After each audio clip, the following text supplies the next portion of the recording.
este libro de Filemón, si usted tiene sus notas, es escrito por Pablo el apóstol, ¿verdad? Entonces Dios usó al que un día fue un perseguidor de la iglesia, al que un día fue un enemigo de la cruz de Cristo, lo usó en gran manera para escribir la mayor parte del Nuevo Testamento, ¿no? Y muchas de los, tal vez de las historias bíblicas, de los versículos, Dios usó al apóstol Pablo para que nosotros fuéramos bendecidos también. Entonces, el libro de Filemón fue escrito por Pablo alrededor de la fecha, fue probablemente en 62 después de Cristo, y este libro pertenece a la división que llamamos a los libros o las epístolas de la prisión, porque el apóstol Pablo escribió libros aún mientras él estaba en la cárcel, en la prisión. Dios todavía los seguía usando para escribir estos libros o estas cartas, y así que esta es una de esas cartas que llamamos epístolas de la prisión. La forma es esto, que las epístolas presentan un estilo diferente en la revelación de Dios, porque si nosotros nos damos cuenta que Dios usó, por ejemplo, la revelación por medio de la ley, cuando le dio a Moisés la ley, también usó la historia. Tenemos libros como Los Reyes y Crónicas, ¿verdad? Que donde Dios usó ese método de revelarse hacia la humanidad. También Dios usó la poesía, ¿verdad? Tenemos libros poéticos, libros más adelante de profecía, y también tenemos los 4 evangelios, ¿verdad? En el principio del Nuevo Testamento. Todos estos fueron escritos no solamente por diferentes personas, obviamente inspiradas por el Espíritu Santo de Dios, pero también tenían tal vez una forma distinta, y hoy vamos a hablar acerca de esta epístola. En las epístolas Dios adoptó un método más personal y más directo para hablarnos, ¿okay? En las epístolas Dios adoptó un método más personal, es una carta para nosotros. Amén. Qué bonito.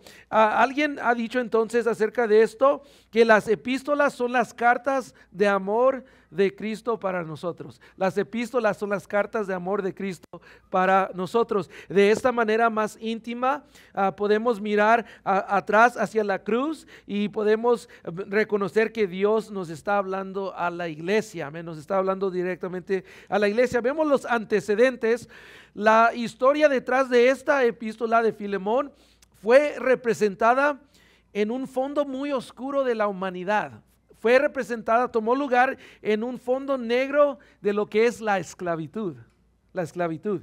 En el tiempo que se escribió esta carta, note esto, había aproximadamente 60 millones de esclavos dentro del Imperio Romano, donde la población total era nada más 115 millones. Entonces quiere decir que 55% de la población en ese Imperio Romano eran esclavos. Tal vez usted no lo sabía o no lo había pensado eso, pero más de mitad de la población en ese Imperio Romano eran esclavos. Un esclavo entonces estaba sujeto a los caprichos de su amo, ¿verdad? No es como hoy en día, ¿verdad? Que tenemos leyes que protegen los derechos de las personas o lo que sea. No, que el amo era el dueño literalmente de ese esclavo y podía hacer con el esclavo como bien le parecía a ese amo. La historia entonces se puede reconstruir brevemente. Onésimo era un esclavo que pertenecía a Filemón. Así que el libro es Filemón. Dentro del libro de Filemón entendemos que el autor es Pablo. Está este personaje Filemón, que es un cristiano en la ciudad de Colosas. Y vemos este otro nombre, Onésimo, que era un esclavo que le pertenecía a Filemón, pero ese esclavo se había escapado, había huido de su amo, ¿no? Y esa es la escena en la cual este libro de Filemón toma lugar. Este esclavo tuvo la oportunidad de huir y se apoderó de ella y se dirigió hacia Roma, donde esperaba que su identidad y su vida pasada fueran absorbidas por la gran metrópolis. Un día se encontró por casualidad en una reunión donde el apóstol Pablo estaba predicando. Allí escuchó el evangelio de Cristo Jesús. Amén. Y el Espíritu Santo lo regeneró, haciéndolo como nosotros, una nueva criatura en Cristo. Amén. Qué bonito. Le contó su historia a Pablo y Pablo lo envió de regreso a Filemón con esta pequeña carta que vamos a estudiar, ¿amén? Con esta carta adjunta. El propósito entonces principal de esta epístola es revelar el amor de Cristo por nosotros en lo que hizo por nosotros ante Dios el Padre como nuestro defensor, como el que defiende nuestro caso, amén. Podríamos decir que esta es la mejor ilustración de lo que llamamos sustitución. ¿Okay? El versículo 18, antes de leer todo el libro, vamos a leer ahí el versículo 18, nada más que dice esto. El apóstol Pablo dice esto a Filemón, el que era el dueño, el amo del esclavo Onésimo, le dice esto: si en algo te dañó Onésimo o si te debe algo, ponlo a mi cuenta. Qué bonito, ¿no? ¿Saben qué, hermanos? Eso es lo que Cristo le dice al Padre. Si en algo te dañó Emma, si algo te debe Eduardo, ponlo a mi cuenta. Amén. Qué maravilloso, ¿no? Eso es lo que dice 2 Corintios 5:21. Nos dice que Dios hizo eso. Dice: al que no conoció pecado, ese es a Cristo. Por nosotros lo hizo pecado para que nosotros fuésemos hechos justicia de Dios en él.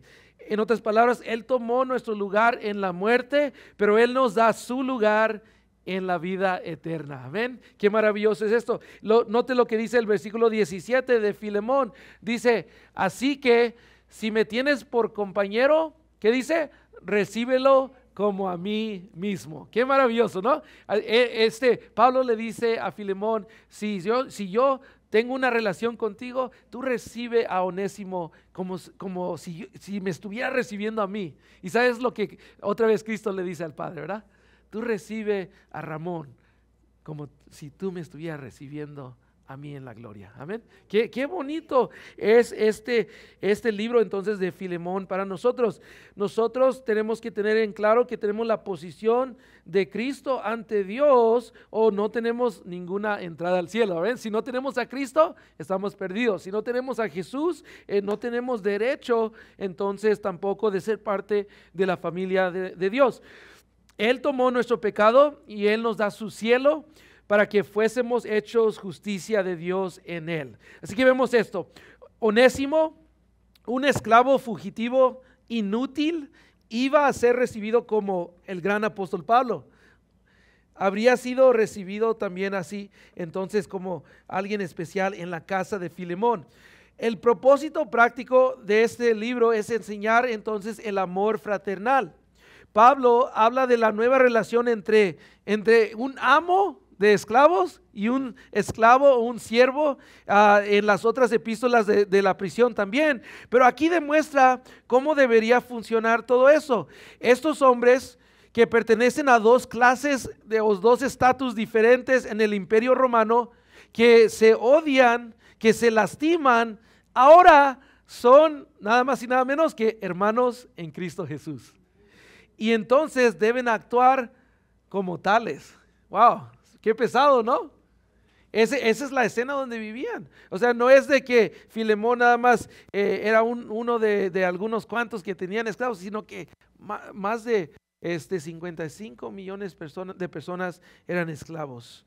Vamos a leer ahora sí entonces el libro de Filemón en su totalidad para estudiarlo aquí en breve. Pongámonos en pie, por favor, en respeto a la palabra del Señor. Filemón, y empieza primeramente con una salutación, como siempre, ¿verdad? Dice: Pablo, prisionero de Jesucristo, y el hermano Timoteo, al amado Filemón, colaborador nuestro, y a la hermana Apia y a Arquipo, nuestro compañero de milicia, y a la iglesia que está en tu casa, que dice: gracia y paz a vosotros, de Dios nuestro Padre y del Señor Jesucristo.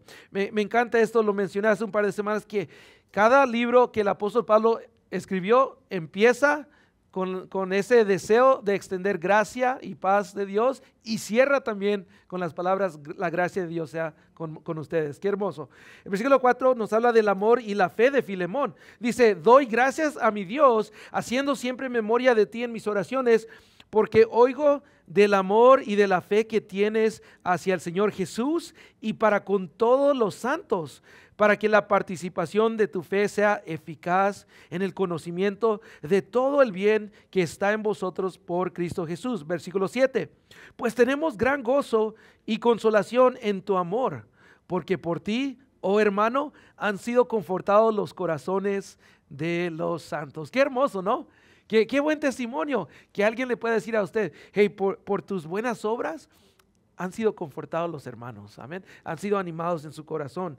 Dice, ahora Pablo intercede por Onésimo, el verso 8 dice, por lo cual, aunque tengo mucha libertad en Cristo para mandarte lo que conviene, más bien te ruego, ¿por qué, hermanos? Por amor, siendo como soy, Pablo, ya anciano y ahora además prisionero de Jesucristo, te ruego por mi hijo Onésimo, a quien engendré en mis prisiones, el cual en otro tiempo te fue, ¿qué, hermanos? Inútil, pero ahora a ti y a mí nos es útil, el cual vuelvo a enviarte.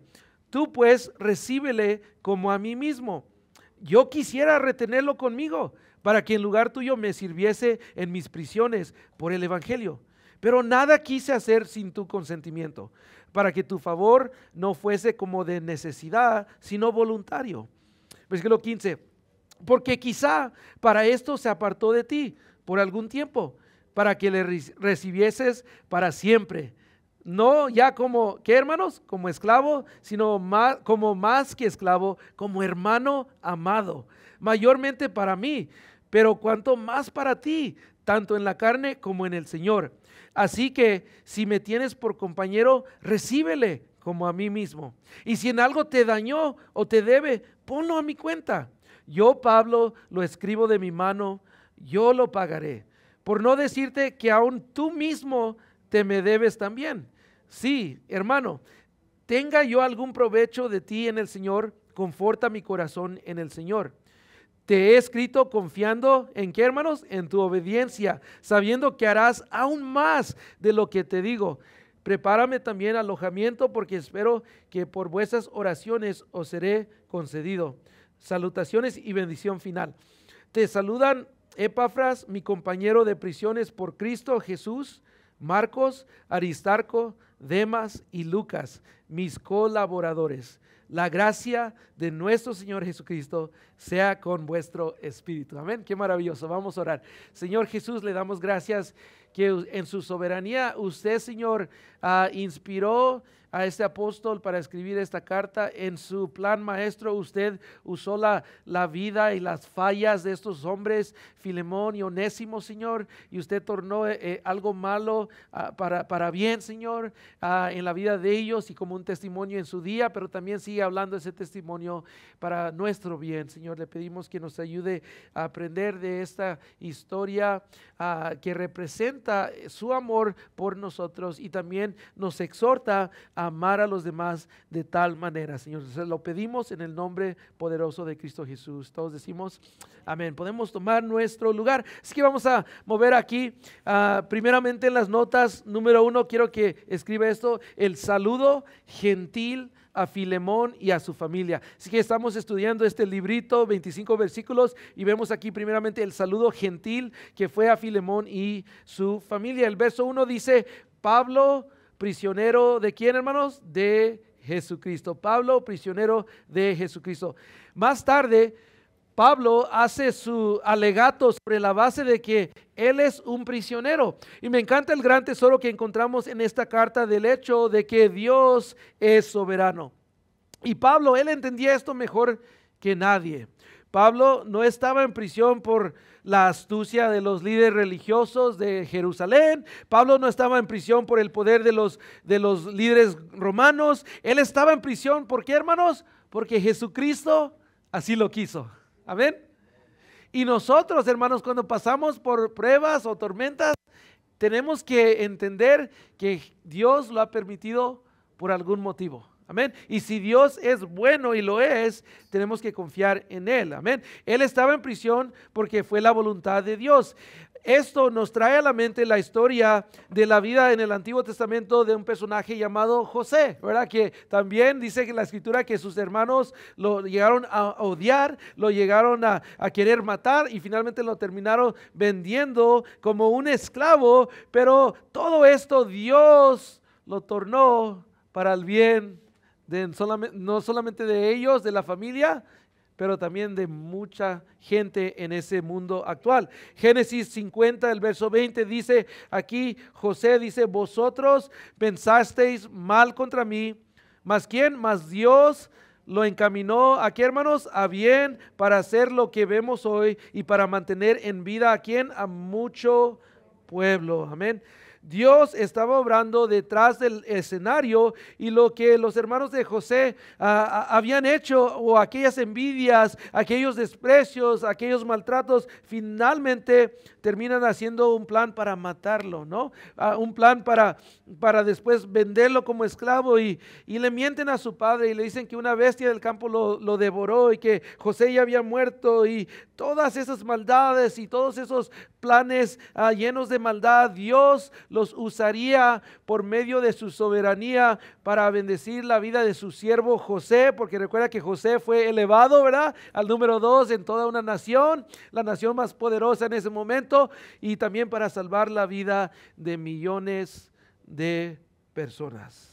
Y eso es justamente lo que la palabra de Dios nos recuerda en el libro de Romanos 8, 28, lo conocemos, dice, y sabemos que a los que aman a Dios, todas las cosas les ayudan a bien, esto es, a los que conforme a su propósito son llamados. Amén. Así que de la misma manera que Pablo estaba aquí atravesando cierto sufrimiento en la cárcel, aunque él estaba claramente cumpliendo la voluntad de Dios para su vida. Qué tremendo, ¿no? Él estaba totalmente entregado a Dios, mas sin embargo estaba en la prisión. Estaba falsamente acusado, y nosotros también enfrentaremos retos y desafíos mientras seguimos y servimos a Cristo Jesús. Y me gustaría recordarle que su historia aún no ha terminado y que Dios todavía está obrando en usted y a través de usted y por usted. Amén. ¿Quién cree eso? Amén. Que el Señor está obrando. Entonces, confiemos en el Señor, iglesia. Warren Wiersbe es un increíble comentarista bíblico, y él dijo esto, quiero que usted lo vea en las notas en la pantalla, quizás dice, siempre es demasiado pronto para rendirse. Amén. Siempre es demasiado pronto para rendirse. Si usted está aquí y dice, bueno, se me hace difícil en mi matrimonio, o tal vez en esta carga que tengo, o tal vez seguir las pisadas del Maestro Jesús, no se rinda.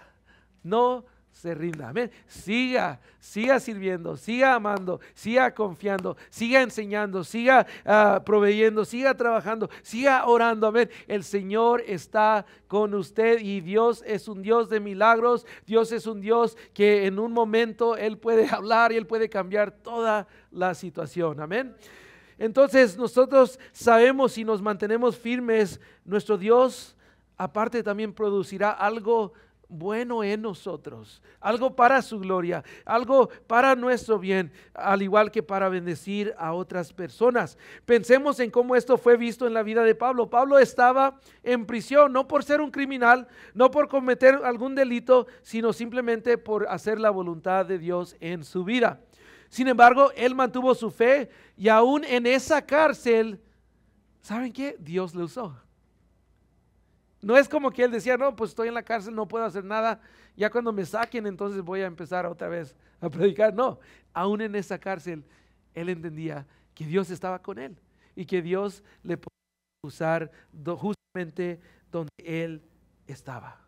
Y tal vez usted en su mente dice, no, pues pastor, cuando gane X cantidad de dinero, o cuando tenga esta posición, o cuando tenga esta facilidad, entonces voy a servir a Dios. No. Hoy, donde usted esté, sirva a Dios. Amén. Use lo que usted tenga, póngalo a la disposición de Dios. Si usted se lo entrega a Dios, Dios lo bendecirá y lo multiplicará. Amén.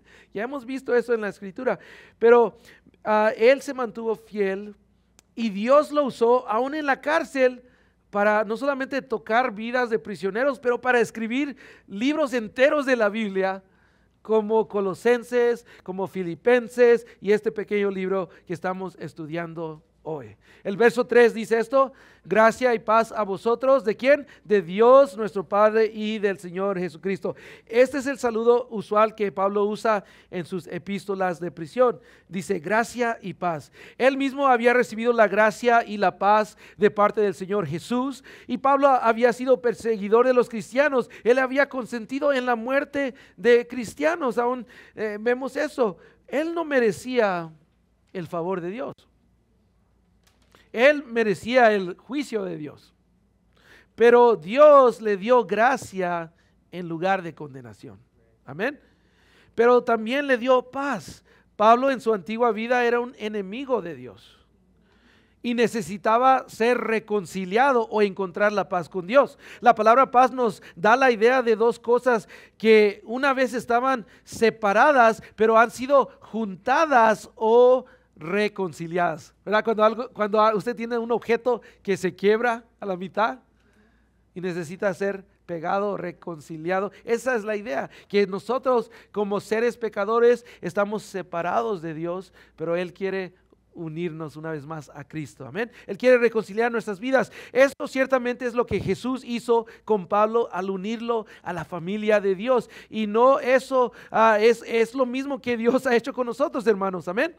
Así que el apóstol Pablo está plenamente consciente de que él había recibido esa gracia y paz al igual que los demás creyentes, incluyendo ¿a quién? A Filemón. Y basado en esa gracia y sobre esa paz, Pablo está preparando el terreno para interceder por Onésimo, ese esclavo que había estafado o defraudado a su amo Filemón. Y seguramente Pablo está recordando a Filemón que él, como nosotros, no merecíamos el favor de Dios, mas sin embargo nos fue dada la gracia de Dios. Amén. Que no merecía, usted y yo no merecemos ser amigos de Dios, pero sin embargo Él nos da paz y reconciliación. Y ahora tenemos una relación de paz con Dios por medio de la gracia que hemos recibido. Y basado en eso, Pablo le roga a su querido hermano Filemón que él también deje que esa gracia y esa paz de Jesús fluyan a través de su vida hacia la vida de Onésimo. Y obviamente necesitaban gracia y necesitarían paz, Filemón y Onésimo, porque habían cruzado por un asunto bastante pesado, ¿verdad? Por un asunto pesado. Tal vez piense en su vida, ¿verdad? Cuando alguien le ha defraudado a usted, ¿verdad? O cuando alguien le ha traicionado a usted, o cuando alguien ha cruzado una línea roja, por decirlo así, ¿verdad? No podemos ser reconciliados aparte de la gracia de Dios en nuestra vida. Necesitaban ser unidos una vez más, reconciliados. Número 2, en las notas vemos ahí el punto número 2, la buena reputación de Filemón. La buena reputación de Filemón. El verso 4 dice esto: doy gracias a mi Dios, haciendo siempre memoria de ti en mis oraciones, porque oigo del amor y de la fe que tienes hacia el Señor Jesús y para con todos los santos, para que la participación de tu fe sea eficaz en el conocimiento de todo el bien que está en vosotros por Cristo Jesús.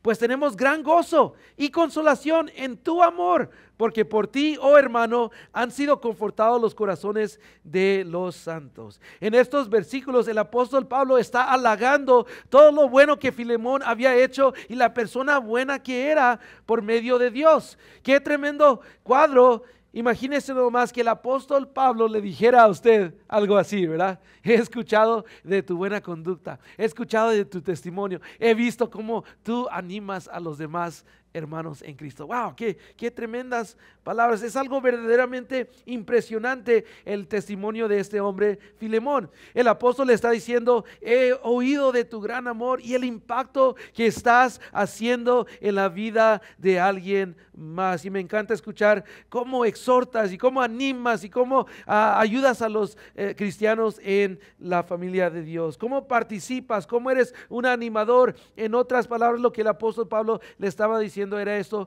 tú eres un cristiano ejemplar. Admiro mucho cómo te conduces. Wow, qué tremendo, ¿no? Qué bonito, que ese sea nuestro anhelo también, decir, Señor, úsame por la gracia de Dios para ser una persona que es de bendición a mis hermanos. Me da mucho gozo escuchar, dice el apóstol Pablo, de cómo tú personalmente has confortado los corazones de los santos. Amén.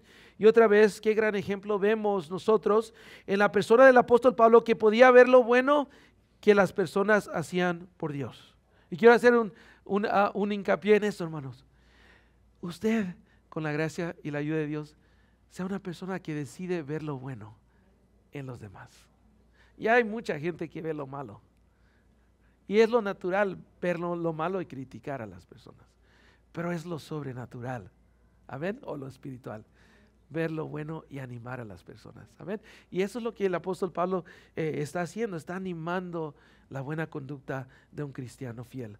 Número 3, vemos en las notas una súplica de gracia en nombre de Onésimo. Una súplica de gracia en nombre de Onésimo. Pablo llega ahora al propósito de la carta y aborda su tema con gran cautela. Dice, la verdad es que lo que Pablo le estaba pidiendo a Filemón sería extremadamente difícil para Filemón, ya que las leyes decían, no Filemón pensaba, sino que las leyes romanas decían que la paga o el castigo para los esclavos que huían era la tortura y la muerte. Entonces las leyes decían, hey, si un esclavo huye de su amo, merece ser torturado. Su castigo es muerte. En la cultura se quería evitar un levantamiento, porque los que eran esclavos eran más grandes en población que los que no eran esclavos, entonces los trataban muy mal y siempre tenían mucho cuidado de condenarlos o de disciplinarlos, castigarlos severamente y rápidamente a esos esclavos desobedientes, para que no hubiera también un levantamiento de los esclavos y entonces tomaran cargo del gobierno y de la situación, por decirlo así. Entonces se quería evitar que los esclavos se levantaran contra los amos o contra el gobierno. Por eso los castigos eran tan severos. De hecho, un historiador antiguo registra la verdadera historia de un esclavo que su amo le pidió algo de tomar y él estaba caminando, el esclavo vino apresuradamente con unas copas de vidrio y se tropezó y las copas se rompieron y el amo se enojó tanto que ordenó que el esclavo fuese echado en un estanque de pirañas, los cuales lo devoraron al esclavo. Y todo eso estaba permitido bajo la ley. Es decir, el amo tenía plena autoridad sobre su esclavo. Entonces captamos aquí la magnitud de lo que Pablo le está pidiendo a Filemón y de la gracia de Dios obrando en la vida de estos personajes. Entonces se imaginan que ante los ojos de la sociedad, de la cultura, Pablo le estaba pidiendo a Filemón algo fuera de lo común, algo, si lo podemos decir, algo sobrenatural, algo espiritual, que no matara a Onésimo, que no mandara a torturar a Onésimo, que lo recibiera, que lo perdonara, es más, que lo recibiera como si fuera Pablo mismo.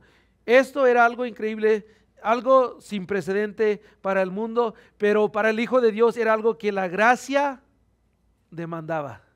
Que la gracia demandaba. Lo que a veces parece una locura para la gente sin Cristo, nosotros como hijos de Dios lo debemos de hacer naturalmente, porque el Espíritu de Dios está obrando en nosotros, poniendo el querer como el hacer de su buena voluntad. El encomendar la causa al justo juez y no causar daño a nuestros ofensores. Entonces, la ofensa de Onésimo era grave, pero Pablo le pide a Filemón que lo perdone.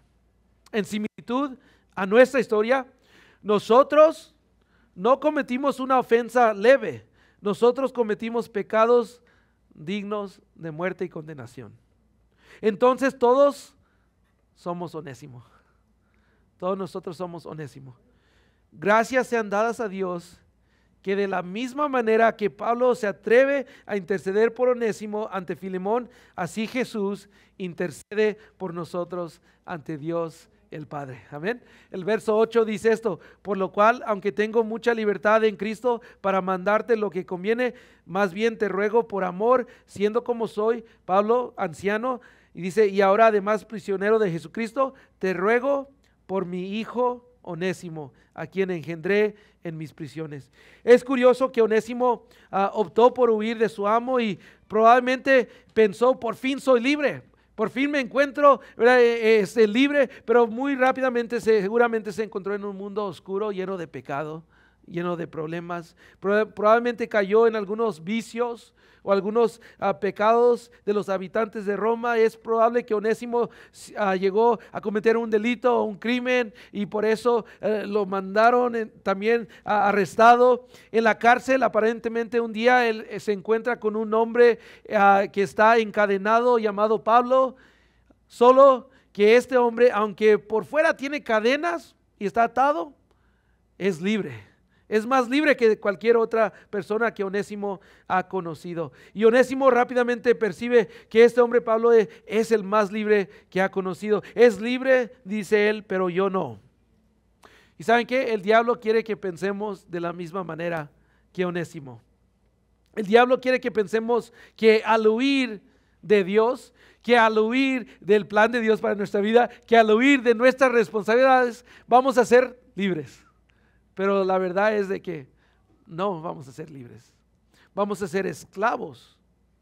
Vamos a ser esclavos de nuestras pasiones desordenadas. Vamos a ser esclavos del temor. Vamos a ser esclavos de la amargura. Vamos a ser esclavos de todo tipo de pecados. Vamos a ser esclavos y no vamos a ser libres hasta que un día alguien le predicó a Onésimo acerca del evangelio de Dios, acerca de la verdadera libertad. Alguien le predicó a usted también, ¿se recuerda? Acerca de cómo usted podía verdaderamente encontrar libertad, paz, gozo, amor en la persona de Cristo Jesús. Amén. Alguien tal vez pensábamos nosotros antes de Cristo, bueno, las personas que van a la iglesia o que tienen una relación con Cristo no son libres, no pueden fumar, no pueden hacer esto, no pueden tomar, y así piensa tal vez el mundo, pero en realidad cuando usted escuchó a un cristiano verdadero hablar, usted se dio cuenta de que ese cristiano sí era libre en Cristo, más libre que la supuesta libertad que el mundo le ofrecía a usted. Todos nosotros antes de Cristo pensábamos que éramos libres, pero verdaderamente éramos nada más y nada menos que esclavos del pecado. Esclavos del pecado. Y solamente Cristo nos pudo liberar. Amén. El versículo 11 dice, el cual en otro tiempo te fue inútil, pero ahora a ti y a mí nos es, ¿cuál es la palabra, hermanos? Útil. Y ¿saben algo curioso, pero algo muy especial? El nombre Onésimo significa útil. El nombre Onésimo significa útil.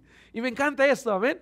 Porque Pablo dice, hey, Onésimo era un esclavo inútil como cualquier otro, pero ahora que ha encontrado a Dios o que Dios lo ha encontrado a él es útil, amén. Él es útil en las manos del Maestro. ¿Y saben qué? Usted y yo también somos útiles para la obra de Dios. Somos necesarios. Cuando no estamos, faltamos, ¿verdad? Cuando nosotros podemos tocar la vida de alguien más, nosotros podemos ser las manos y los pies de Cristo Jesús en esta comunidad que tanto necesita escuchar que hay vida, hay esperanza, hay libertad en Cristo Jesús. Amén. Nosotros tenemos una utilidad en las manos del alfarero también.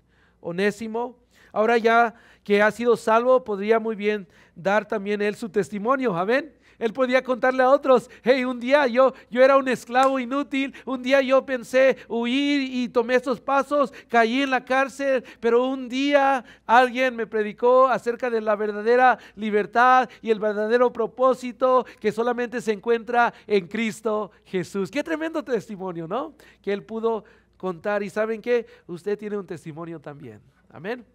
Nadie puede negar su testimonio. La gente puede negar a Dios o puede negar la existencia de Dios, pero no puede negar lo que usted ha vivido en y con Dios. Amén. Contemos el testimonio. De hecho, hay un libro histórico escrito por un cristiano llamado Ignacio que menciona que muchos años después de esa historia, Onésimo llegó a ser un pastor de una iglesia local en Éfeso. Wow, qué tremendo, ¿no?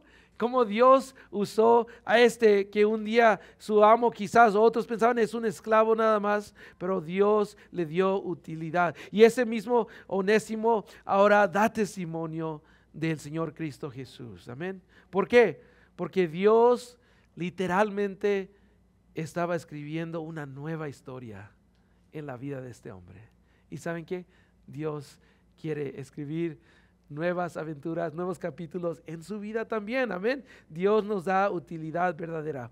Nuestra utilidad se encuentra en ¿qué, hermanos? En ser portavoces del mensaje de Cristo Jesús. Amén. Esa es la utilidad que tenemos.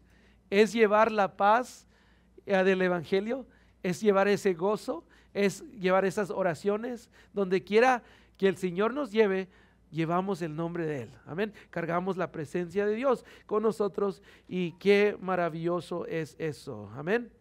Hay vida, hay esperanza en Jesús. El mundo lo necesita escuchar. Usted y yo debemos reconocer que Dios nos ha llamado a proclamar el evangelio de Cristo. Efesios 2, 1 al 5 dice: y Él os dio vida a vosotros cuando estabais muertos en vuestros delitos y pecados, en los cuales anduvisteis en otro tiempo, siguiendo la corriente de este mundo, conforme al príncipe de la potestad del aire, el espíritu que ahora opera en los hijos de desobediencia, entre los cuales también todos nosotros vivimos. ¿Cuándo, hermanos? En otro tiempo. ¿En qué? En los deseos de nuestra carne, haciendo la voluntad de ¿quién? De la carne y de los pensamientos, y éramos por naturaleza hijos de ira, lo mismo que los demás. Pero Dios, que es rico en misericordia, por su gran amor con que nos amó, aun estando nosotros muertos en pecados, nos dio vida juntamente con Cristo. Por gracia sois salvos. Amén. Notemos lo que dice el versículo 23 al 25, los últimos de este libro. Dice: te saludan Epafras, mi compañero de prisiones por Cristo Jesús, Marcos, Aristarco, Demas y Lucas, mis colaboradores. La gracia de nuestro Señor Jesucristo sea con vuestro espíritu. Amén. Amén. La palabra gracia es lo que ha cambiado totalmente la historia de este hombre, la historia de Onésimo. Y en realidad la palabra gracia ha cambiado mi historia y su historia. Amén. Oremos y demos gracias al Señor.